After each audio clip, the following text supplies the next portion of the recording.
was the night before Christmas, and all through the night, everyone was excited and looking for a fight.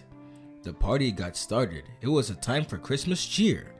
We all got drunk on eggnog, soda, and beer. While we were partying hard from a few miles far, the dark reindeer went and got drunk at the bar. There is a story here about when he quit working for jolly old Saint Nick. Reindeer told him, "Fuck you, Santa, suck my dick." And when he quit, he let out all of his pent-up rage.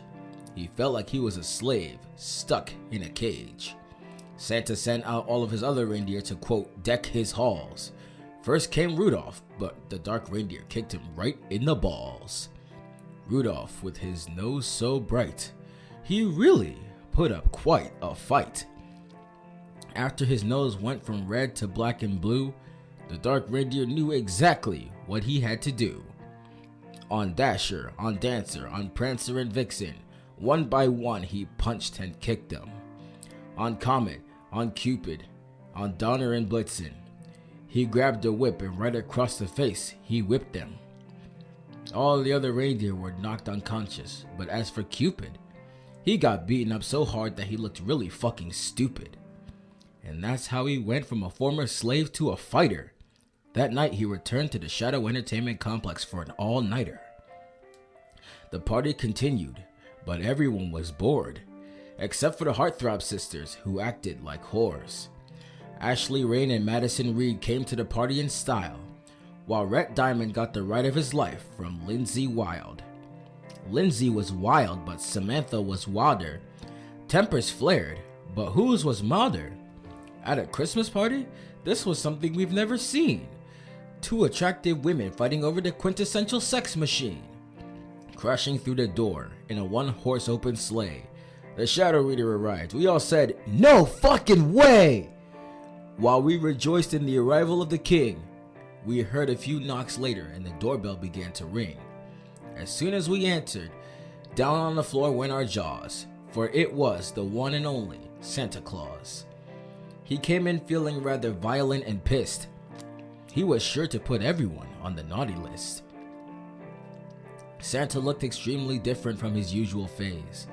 Everyone couldn't help but stop to take a gaze. Instead of rosy cheeks, his face looked rather bruised. It looked like the product of someone who'd been physically abused.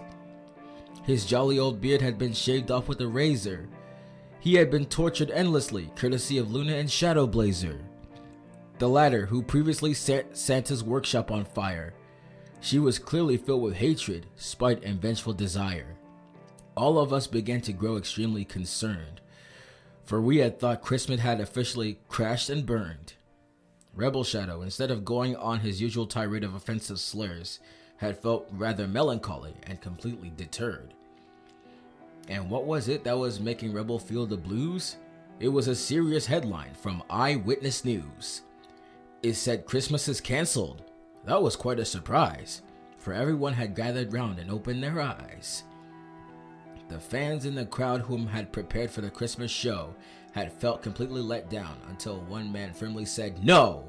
The Shadow Reader arose from his seat and decided to volunteer. He stated, "I will not rest until we have successfully delivered some Christmas cheer." Another man said, "You're right, Christmas is a damn big deal." And who was that? None other than Roderick Steele. The multitude of people at the party agreed. So what did we do? We got ourselves a trusty steed.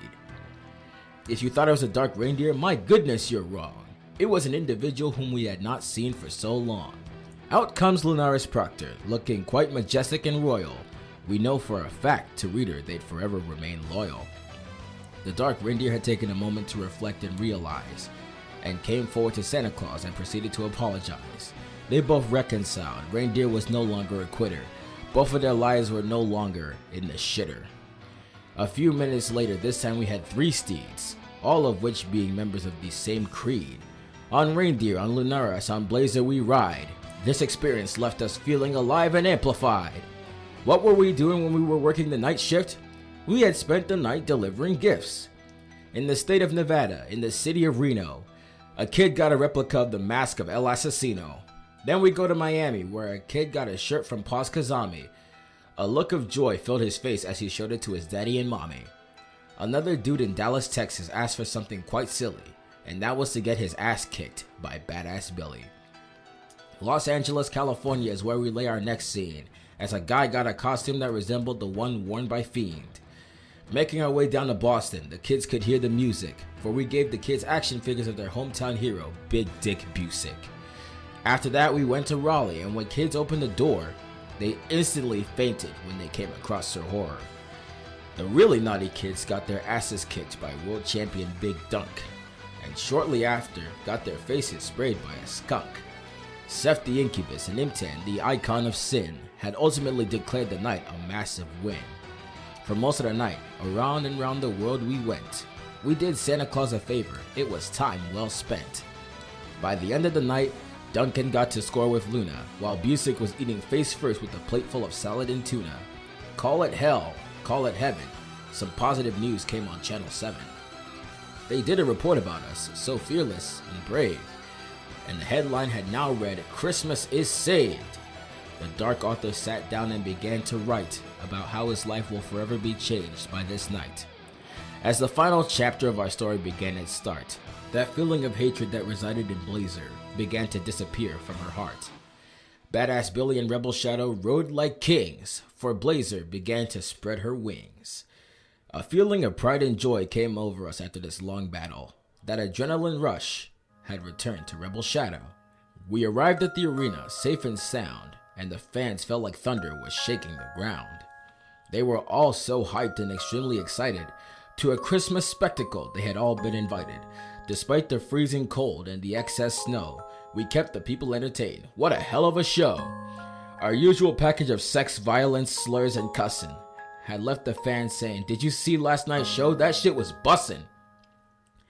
Santa Claus came and offered his sincere gratitude and apologized to everyone for his less than jolly attitude. Santa was overjoyed and no longer pissed, and he removed both Blazer and Luna from the naughty list. He and his reindeer departed, and he exclaimed with sheer delight, "Merry Christmas to all, and to all a good fight." We thought this was going to end badly. Boy, this was scary. But in lighter news, Red Diamond was finally getting married. Who do you think his wife was? Feel free to place your bets. It was no other than newcomer Michaela Pretz. Rhett, the resident sex addict, began a new chapter. A life full of love, fortune, and prosperity is what he was after. And so we have come to the end of our story. A year full of brawls for championship gold and glory. A year full of romance, passion, and drama.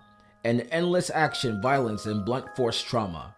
What's important to remember here is that you can make an impact by doing even the smallest of the kindest acts. I'm Rebel Shadow, and I want to close by making sure that everyone knows that I love you all so much. Keeping you entertained was a blessing. Merry Christmas from all of us at Shadow Pro Wrestling.